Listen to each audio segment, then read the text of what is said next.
আসসালামু আলাইকুম, কেমন আছেন সবাই? আজকে পেঁপের নাড়ু বানাইতেছি। এই দেখেন, পেঁপে গ্রেড করতে গিয়ে আঙ্গুর ছিলা ফলাইছি। এই যে পেঁপেগুলো গ্রেড করে নিচ্ছে, আগে ছিলা নিচ্ছে, ছিলা এরকম গ্রেড করে নিবেন, চিকন চিকন যাতে হয়। গ্রেড করার পরে এটা ভালো করে ধুয়ে নিলে তাহলে এটার ভিতরে যে একটা কষ থাকে, কষটা আর থাকবে না, মানে তিতা তিতা একটা কষ থাকবে, কষটা আর থাকবো না।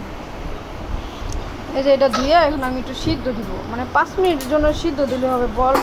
বলকটা আসা পর্যন্তই বাস। বলক আসার পরে 1 মিনিট চুলায় রাখলে আর কিছু লাগবে। তারপরে এই যে দেখেন, আমি এখন চুলাটা জ্বালাই দিচ্ছি। জ্বালাই দেওয়ার পরে এই যে সিদ্ধ দিয়ে দিচ্ছি। এখন সিদ্ধ হোক, আমি সিদ্ধ দিয়ে দিলাম অলরেডি। দেখেন সিদ্ধ দিয়ে দিচ্ছি, জাস্ট অল্প পানি দিচ্ছি, বেশি পানি কিন্তু দিইনি, এত পানি দেওয়া লাগবে না। সিদ্ধ দেওয়ার পরে এই যে দেখেন বলকটা এসে পড়ছে, বুঝছেন? বলক আসার পরে এরকম সিদ্ধ দিয়ে দিবেন।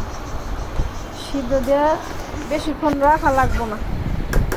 আমি এখন এটা নামাই দিব।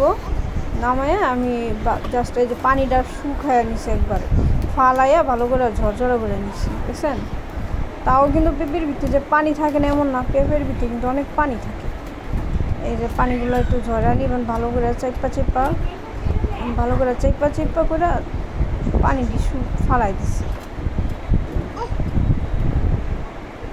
এখন আমি একটা কড়াইয়ের ভিতরে কিছু চিনি দিয়ে ক্যারামেল বানাই নিব। যতটুকু পেঁপে নেবেন তার অর্ধেক চিনি নেবেন, আর যদি কেউ মিষ্টি খাইতে চান তার বেশি, তাহলে সমানভাবে চিনি নেবেন। আপনার মিষ্টিটা কতটুকু খাইতে চান ওটার উপরে দেওয়া মানে ডিপেন্ড করে।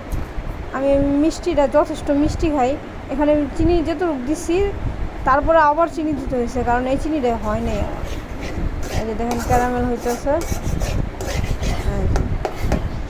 আচ্ছা এবার ক্যারামেলটা করে নিয়ে নেবো।